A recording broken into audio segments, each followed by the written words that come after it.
Thank you very much for joining us in this session on payments oversight and regulation. We have regulators from four different geographies and different backgrounds, but facing probably similar challenges. So we will try to focus around 5 rounds of topics or interventions. So the first one would be on recent trends in retail payments. So there have been many changes in the retail payments area recently, including instant payments, open banking, mobile wallets, contactless payments, this cashless society trend. So the question would be to them, how are they impacting the banking business? And how are regulators reacting to them? And also the focus is on retail. How do these trends relate to interact with changes in the wholesale payments area? So I would ask first, Ayman, your views on this, please. Thank you, and good afternoon all. First, let's say that according to a recent study, the banking in general and the payment systems comes number 4 in terms of probability of disruption. They come after the media and entertainment, the technology products and services like the cloud, and the retail as well. But in developing countries, we really see that the technology and the innovation are not a threat, but rather an opportunity, because they help the financial institutions in order to provide services that are not covered and extend the reach to cover underserved people and areas. In Egypt, for example, our population has exceeded 100 million citizens. We have an inclusion ratio of 32% according to the last Findex. We have at the same time a mobile penetration of 112%. So and the population is young at the same time. So the fintech and the innovation can help a lot in including more people, and there is a potential for including more people and adding new services that are currently not provided. If, for example, we look into a website of any of the banks, we can find that under each function that any bank provide, you can find tens of potential disruptors to this function, be it lending, be it money transfer, be it cross-border transfer. And the regulators at the same time have to extend their role to try to play as catalyst for change. We at Central Bank of Egypt, in the last 4 years, we are playing this role. We are trying to induce the change, to lead the change. We are trying to include more people and give them access to finance. And also we are trying to lead the country towards the digital transformation and the less cash transformation. This is reflecting when we established the National Payment Council. It was headed by the President of Egypt. And also through the council we developed the less cash transformation framework of the country. It's not 1 or 2 projects, it's a framework of projects in order to lead that kind of transformation, including the legal aspect, the change of law, because the obsolete laws can resist the change into a digital or less cash economy. Also, we have facelifted our mobile money ecosystem. We have introduced the Asian banking. We have reached around 11.5 million account of mobile money with a complete interoperability among the different schemes and the different players in the market. In December, we're gonna launch our national payment card or national payment scheme. Those are tools that help for the less cash transformation, and also at the same time we have to boost the acceptance. We are introducing the unified QR code and the QR code acceptance in this regard.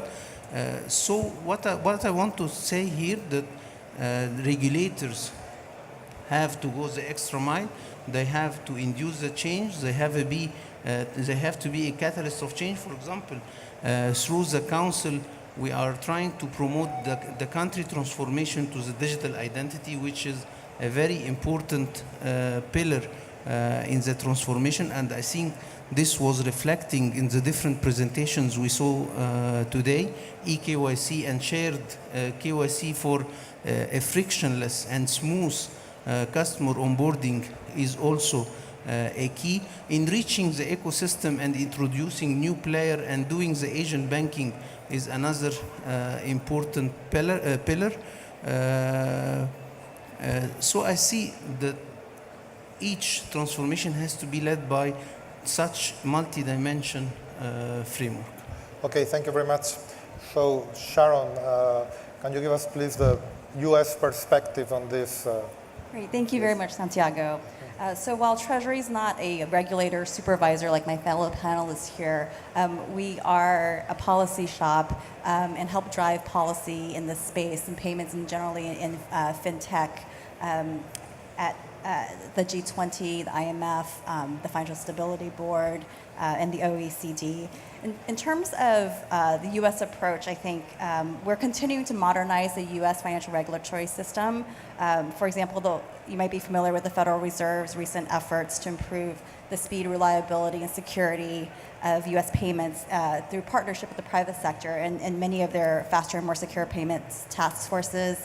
My CFTC and SEC colleagues have established innovation and technology hubs really as a resource for the public sector, but also as a way to engage directly and learn from the private sector and be more up to speed on regulatory implications of the latest technologies. And in fact, I think Lab CFTC is here holding office hours at the FinTech Festival down the hall.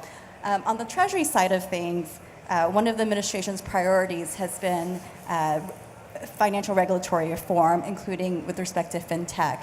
And we issued our last and fourth financial regulatory report in response to an executive order requesting us to take a look at the U.S. financial regulatory system.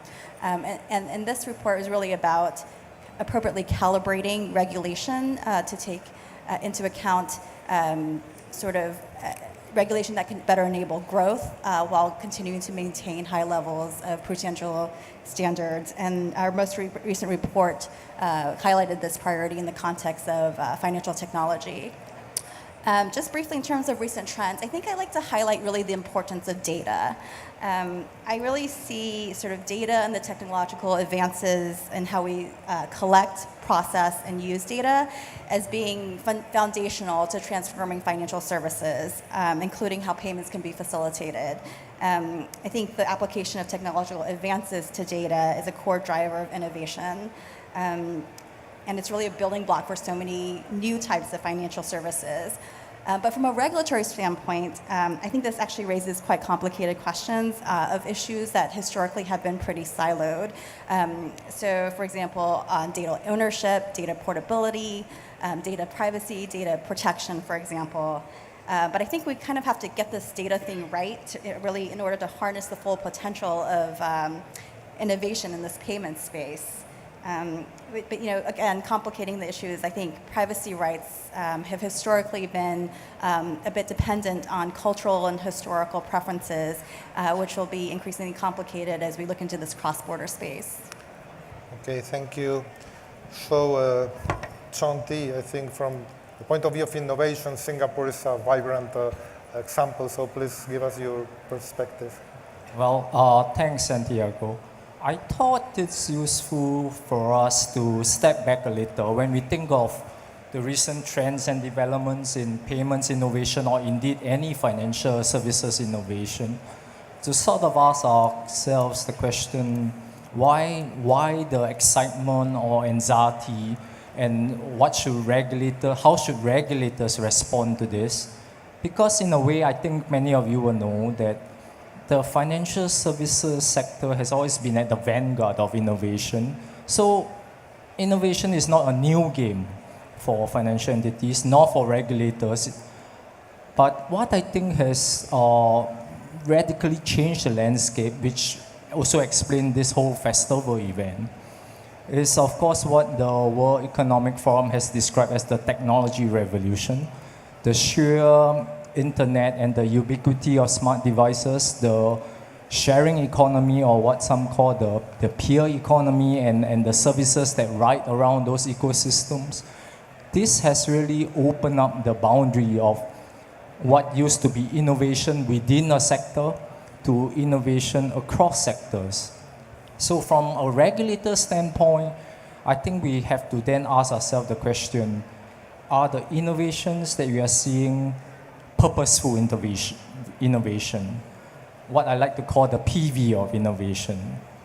And to the extent that it creates better customer experience, it eliminates a lot of the customer pain points which a lot of these payment innovations, for example, seek to address. And you think of cost, timeliness, security, certainty, or even the broader customer experience, then we have to ask ourselves the question, why not? And in fact, should regulators not only endorse, but also encourage or support? Of course, this also does mean that it opens up kind of the regulatory issues that the other earlier panelists had mentioned. It have implications, for example, on risk transmission, because when we used to look at a sector, a financial sector now, we get to think increasingly of cross-sectoral transmission. So you can think of telco sector and the commerce sector and the financial sector. And then you have, of course, newer entities and the startups, the fintechs entering the sector, and some of the risks that this may portend. And here you think of AML, cyber, technology, conduct, and the broader customer money safekeeping, and all those broader set of issues will come to fore. But it does suggest that it's different from innovation of the past, but it also opens up a lot of possibilities for regulators to rethink our regulatory regime in response to this. Okay, thank you very much. So let's move to the next round of questions. I mean, it's cross-border issues. I mean, this has been identified as an area where there is huge room for efficiency gains in the payments issues. So my question would be, what is the role of regulation and oversight in this process? And in particular, the question of interoperability cross-border. It looks like sometimes solutions are based on a national approach, but the interoperability is not so easy. So Klaus, please, you may start. Thank you very much, Santiago. And the short disclaimer, of course, what you hear from me, if it's wrong, is personal view. If it's correct, it may coincide with the institution that I represent. But having said this, indeed, we are looking at a transformative phase, and we have persistently over the past 20 years heard, even if there were some trends of innovation, cross-border remained as it was, costly, slow, cumbersome, opaque. You always had the same references in any kind of analysis undertaken by various bodies. So the question is, of course, why should it be different this time? And as we have heard already, perhaps we have now a rather interesting constellation with a transformative, potentially transformative technology with a clear changed user expectation. There is now not only needs but also demands by users to do away with some of the existing structures where in wholesale you had to rely on correspondent banking, intransparent, opaque, where in retail you had remittances and card structures, but basically these were the channels that you had. This comes together, and perhaps on the side of regulatory authorities, there's also a slightly different take from the past, and I will get to that in a second. But what you see is based on new technology, you already see a range of new providers, new services coming in, providing new channels, providing alternative connectivity services, providing new types of settlement assets to support cross-border PVP or DVP. But still, these solutions are insular. And as you said, to have a functioning ecosystem, you need connectivity, you need interoperability. And here, there is a clear task for standard-setting bodies, for regulatory authorities to foster standardization and harmonization, both of technical standards and of the regulatory environment. And perhaps one additional aspect that also I cannot avoid saying as coming from a central bank. In such cross-border constellations, even if you have this integration, you still face existing risks. You face credit risk, you face FX settlement risks. So perhaps in the overall design of the cross-border constellations, there's also a role for central banks to support. But I leave it at this, given the time. I could expand if we still have a bit of time later on. Okay, thank you. So, Ayman, so your view on this cross-border issues? The cross-border remittances form about $26 billion from the foreign currency revenues for Egypt. It's a very important service that we try to see how we can enhance and make it stabilized. And as mentioned in the previous panel, it's very important to use central bank money in settlement of remittances. So in this regard, we are cooperating and collaborating with African and Arabic countries. On the African level, we have deployed together with the COMESA countries the REPS system, which is to settle the transactions resulting from trade and remittances. And also we are working with Arabic countries in order to avail a similar system and to link the RTGS systems of different countries to make and optimize the usage of funds for settlement of remittances. Also, we have availed and we have allowed the receiving of mobile money, of remittances, over mobile money. But the problem here is that we are looking for a solution to provide an end-to-end convenience for both remitters and beneficiaries. And here's come the beauty of the interoperability or a one platform, especially that in Egypt we have a top 5 or top 6 corridors that we depend on, so it's easy to have one solution that can serve all. But at the same time, as we go into instant payment for remittances, the challenge of screening against negative list and AML is very important issues that we have to consider, and we have to always work on how to enhance them in order not to affect the instant nature of that kind of transactions. Thank you very much. So we move to the next round, which is on risk and concerns. Here where there are many areas, one is cybersecurity, another one is AML. They are totally different, but they are risk, certainly from the point of view of financial entities and also for supervisors. So, Chong, can you please start on this round? Yeah. Sure, Santiago. In a way, this follows from my earlier comments that amidst this whole era of innovation, disruption, new business models, new payment modes, alternate channels, and so on, clearly they present hitherto risks that we had not thought very much about previously when a lot of the innovation is within a sector. So for example, we could have a bank innovating how it does certain things. We could have an insurance company innovating how it does its payment and claims processing. But now we are getting the fintechs and the e-commerce guys coming in as well. The ultimate goal of regulations actually have not changed, no matter the innovation.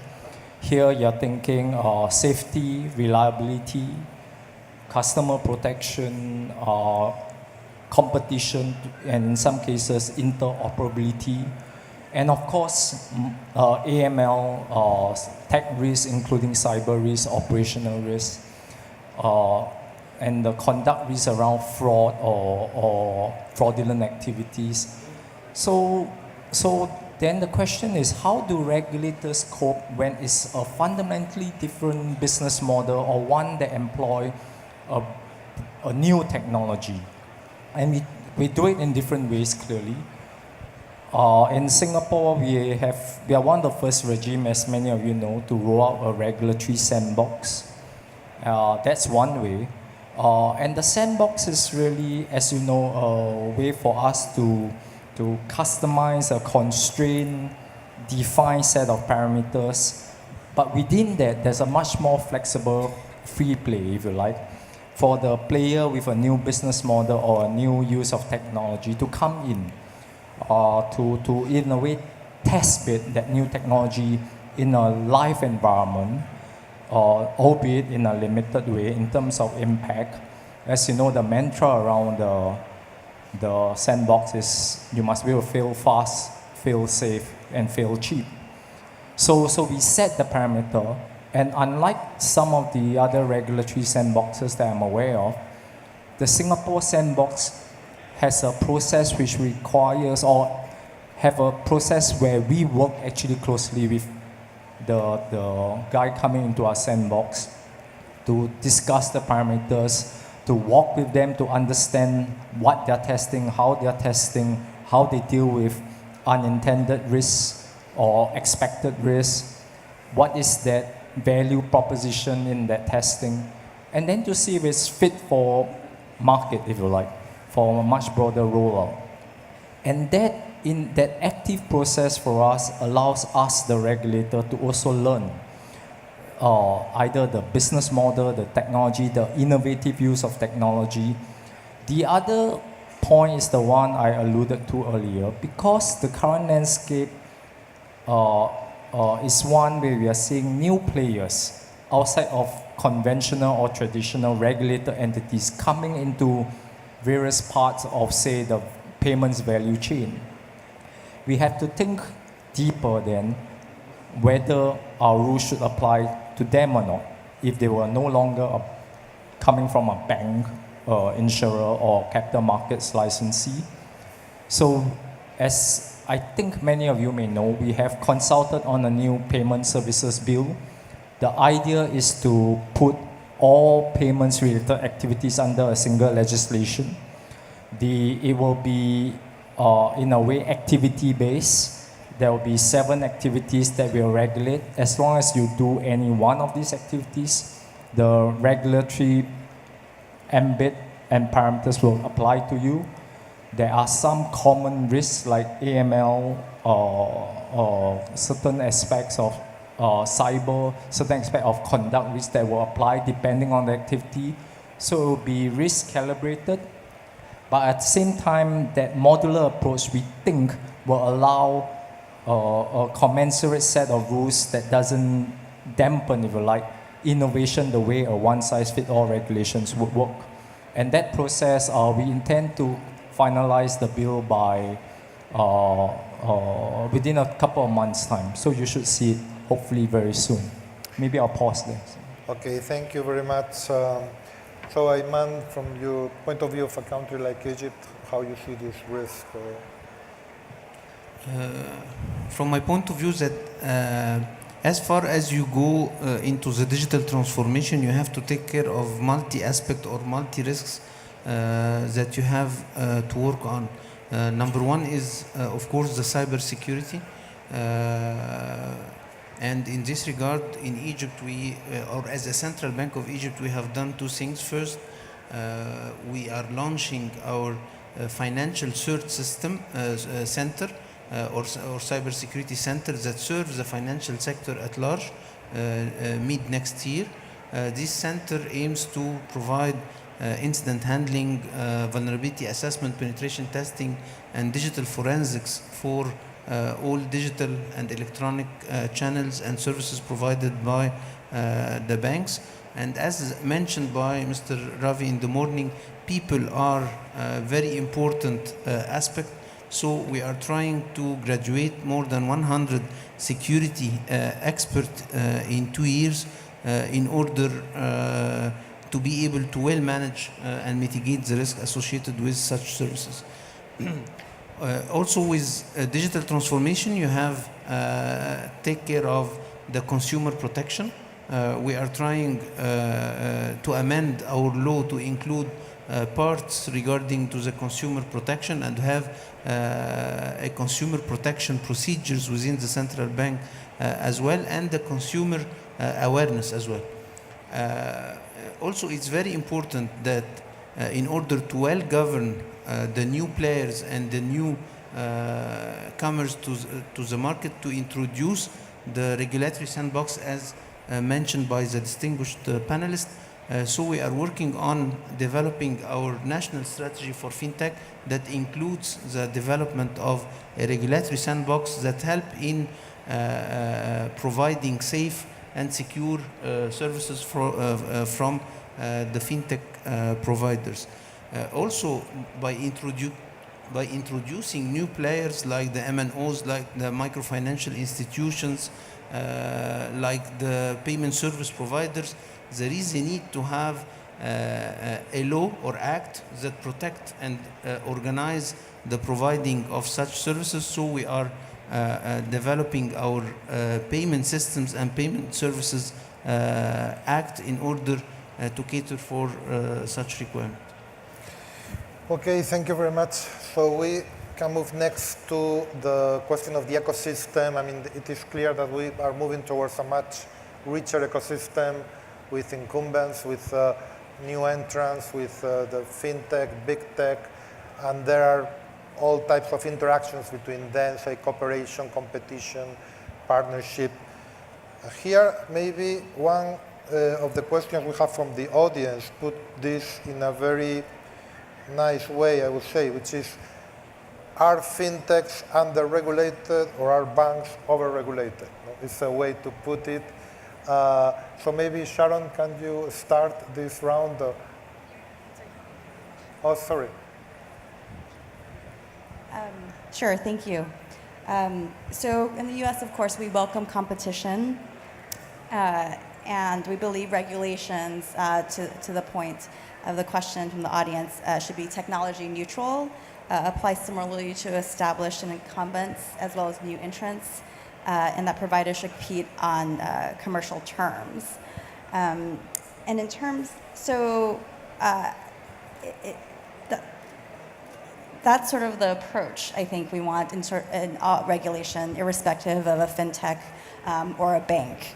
And then just quickly, a couple of other observations from our recent financial regulatory reform work at Treasury in terms of enabling competition is one, seeking to mitigate regulatory fragmentation and overlap in order to better foster innovation, particularly in the United States where we have both the state level and federal level system. We support efforts to to sort of enable better coordination among the different regulators from that perspective. And we think that guidance, in particular between banks and fintechs, in partnerships with non-bank financial companies, better regulatory guidance in that area can facilitate partnerships and innovation. Relatedly, another finding in our recommendation is that creating the ability to sort of responsibly experiment with innovation, similar to what some of my panelists have talked about already today, it is important, and that can take many forms, I think. It could be a so-called sandbox or innovation facilitators. We don't really prescribe a certain form so much as, I think, some key principles, which is basically an ability to coordinate and expedite targeted regulatory relief to permit better experimentation and improve timeliness of regulatory feedback. like to speak quickly on cross-border issues for competition. I think from a cross-border perspective, information sharing and regulatory cooperation is helpful to address, in particular, cross-border issues relating to fraud, AML, and CFT. It's also important to maintain open markets. We have noticed with a little bit of concern some domestic storage or data processing requirements that we think could limit the provision of financial services cross-border, which would also increase the cost to the consumer and businesses and potentially even lead to heightened cybersecurity risks. I think in this area, at the end of the day, we have shared policy goals, particularly in the payments space.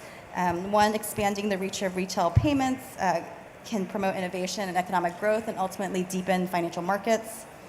Two, electronic payment systems can improve the efficiency and decrease cost for banks, fintechs, merchants, consumers. Three, they can facilitate more effective regulation, including an AML, CFT, anti-fraud efforts. And finally, expanding the availability of retail payments and electronic payments can increase the availability of financial services to other populations. So I think we do have some shared goals in this policy space while encouraging competition. Thank you. So maybe Klaus, you can give us a European perspective on this. Thank you very much. And I like the question. And as always, the question on fintechs and banks and level playing field, the answer is probably it depends. So it depends on the fintech and it depends on the bank concerned.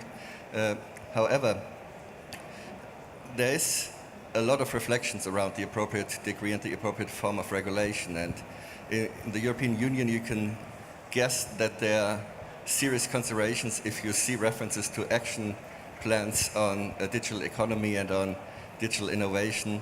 And as soon as you see there are expert groups on regulatory obstacles for financial innovation, you know that they mean business.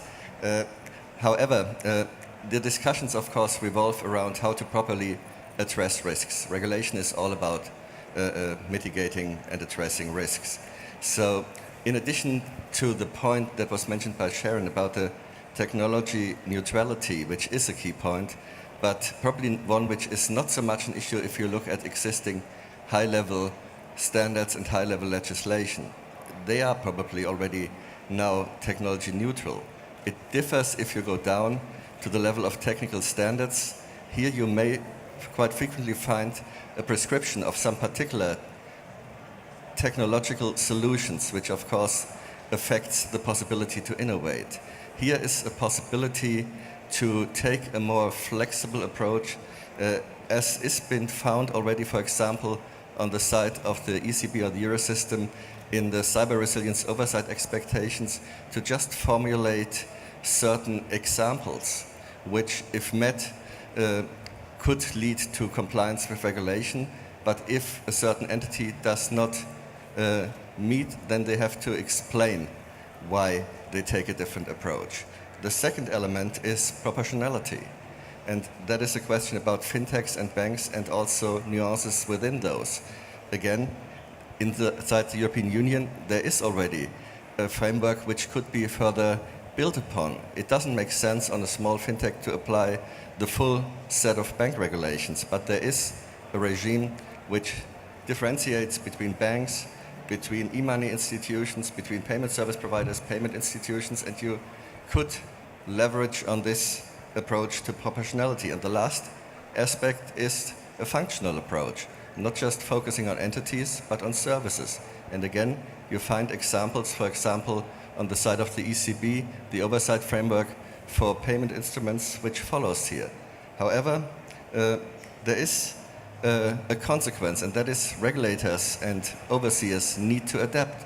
They need to understand the technology. They need to build the knowledge. And that is, of course, a constant challenge in isolation, but also in discussion with other authorities. And as Sharon says, cross-border, the key here is to cooperate across authorities and to adhere to global standards as they emerge. Thank you. So, Chong, please. Thanks, Santiago. I also like this question. My hunch is probably it came from people on the bank side of it. And it's a common feedback that we get.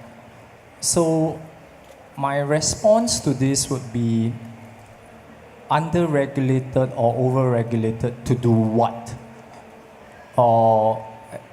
As you know, say our banks here in Singapore, if I look at my 3 local banking groups, they are universal banks. They may be involved in parts of the payments value chain, but they are also deposit-taking institutions and they make loans, all sorts of loans. And so we regulate them according to the Basel rules on capital, liquidity, and so on. Then the question, of course, arises, for a fintech that just do part of the payments value chain or something in the payments value chain, should it be regulated like a bank? Probably not, because that will really be overkill. And many of the fintechs, in fact, are very careful that they are not deposit-taking institutions and they do not make loans. And we have a rule that if you make any loan-like lending above a threshold, they either have to be securitized or collateralized, or you get a banking license. So in that sense, we aim to level that playing field that way. But what I mentioned about the payment services bill, though, is a pertinent point in reaction to concerns like this, the level playing field one. So if you are a payment service provider today, under my existing legislation, I may not have the powers to catch you within my regulatory ambit based on existing definition of what you are. Because, you know, we work along the traditional entity-based approach where you are a bank and insurer, a capital market licensees, or a payment system operator. You have a payment system PSOA license. But under the new payment services bill, because we are going on to an activity-based approach, the idea is to bring like for like in. So we are doing any one of 7 activities, that modular approach of regulation will apply to you. And there is an across-the-board set of regulation that will frankly apply to almost all 7 activities, including on the bank side.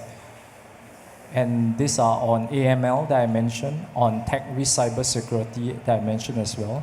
But depending on that activity, there are different safeguards that are put in place. For example, to protect funds in transmission, funds in custody or wallets and so on. So the hope is that by being more customized to the activity, we will in fact level the playing field for those who are entering the space to come within the regulatory ambit. Thank you. So, Ayman, maybe your perspective to complete the picture. As a central banker, I like the first half of the question, and I less like the second half of banks being over-regulated. I can see that fintech companies in some of the services they provide are under-regulated, especially from the aspect of compliance and AML screening. But and as I said in the beginning, in the developing countries, maybe the cooperation or the co-opetition between the fintech and banks is the right balance and the right model.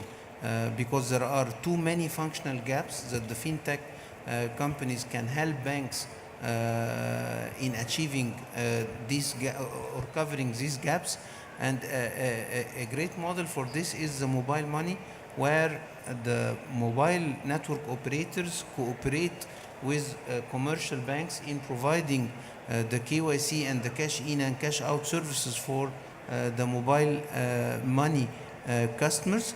But at the same time, there are some issues, because sometimes the question is, the customer belongs to who? The customer belongs to the mobile operator who is responsible for the customer onboarding and the KYC and the marketing activities, or the banks who holds the account and manage the relationship with the central bank. So I think the correct balance is the solution, mainly, as I said, for developing countries.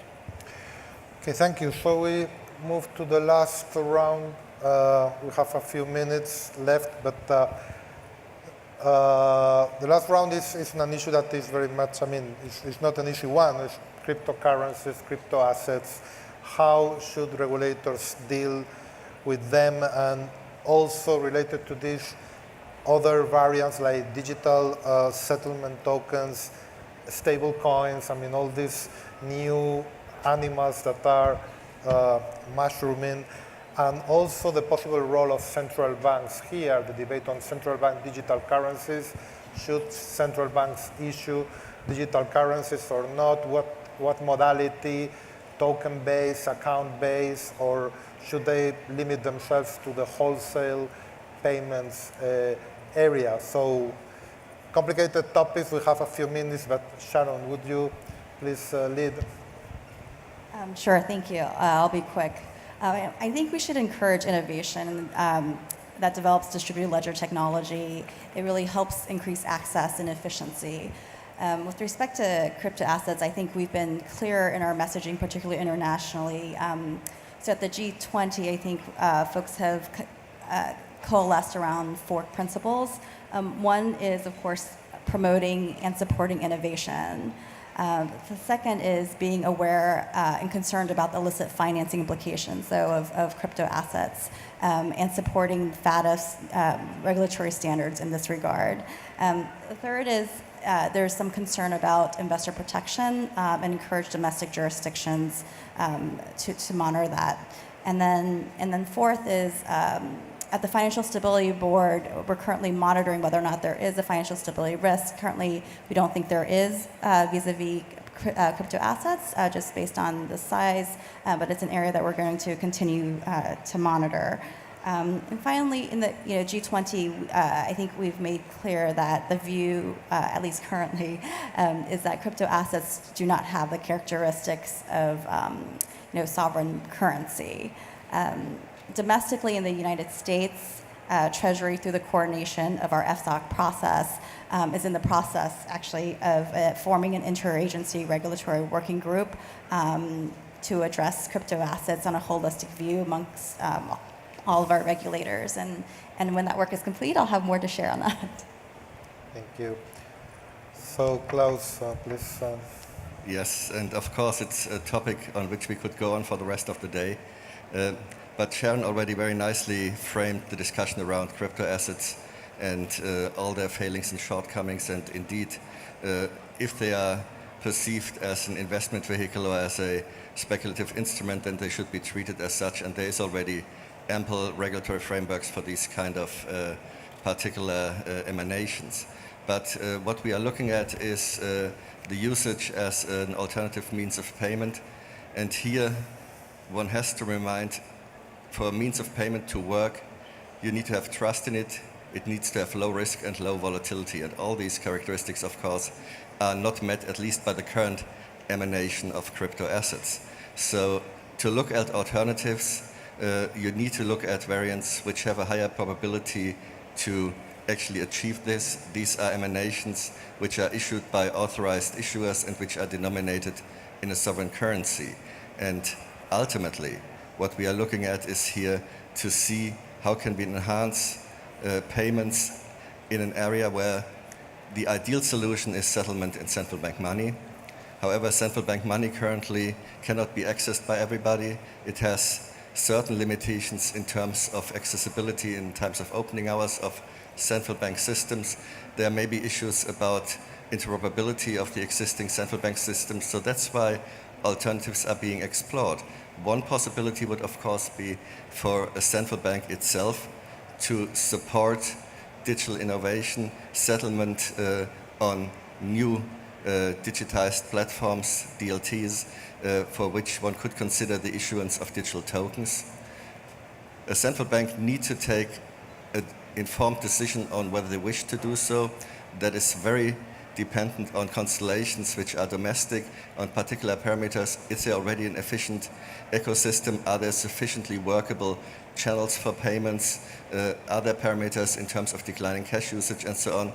This is not uniform across jurisdictions. And of course, as a result, since there may be differences of approach, private sector solutions are being explored. Private digital tokens issued by banks or by other entities entitled to do so. However, being a privately issued tool, it again has characteristics of certain credit risk.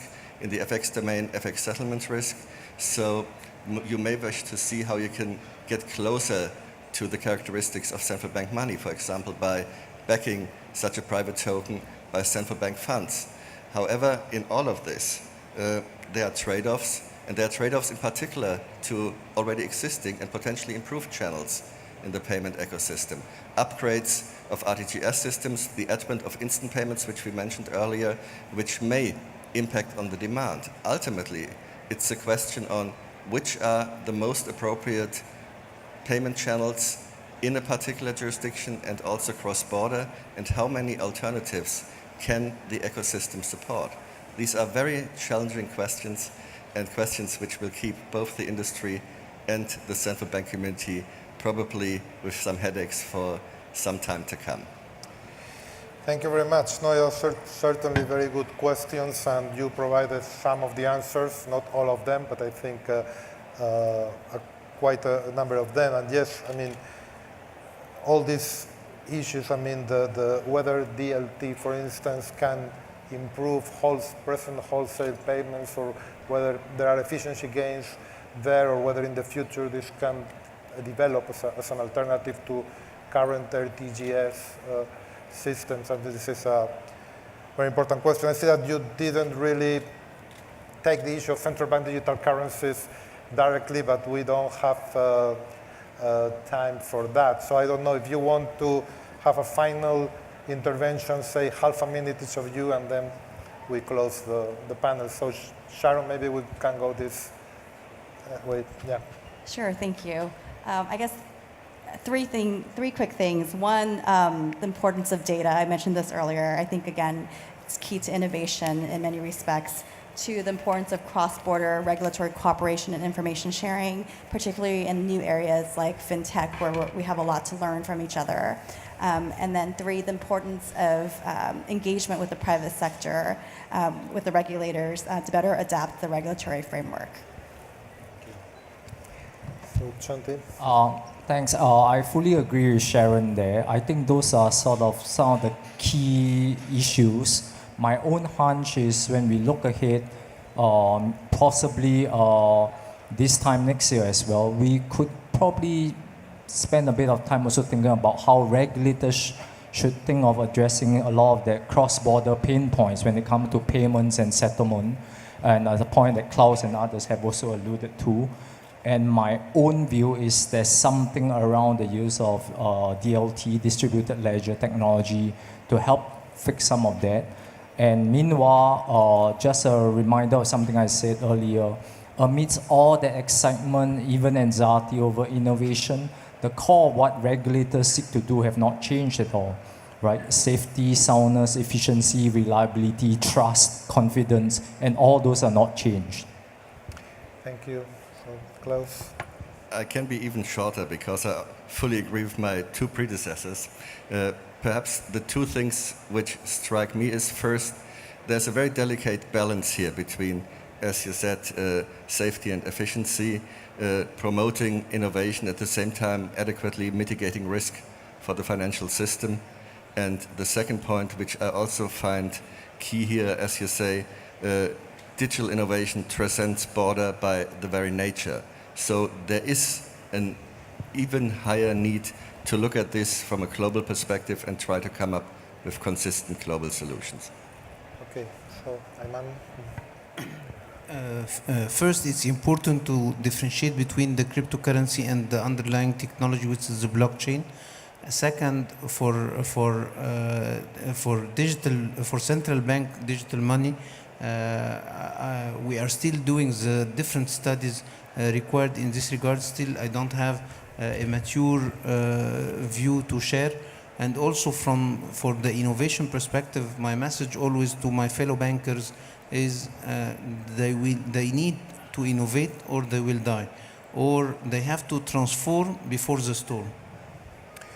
So thank you very much. So with that note, please join me in thanking our speakers for, I think, a very interesting panel. Thanks. And thank you, of course, to Santiago Fernandez, Head of Financial Systems and Regulation at BBVA, for being our moderator this afternoon. Ladies and gentlemen, a round of applause.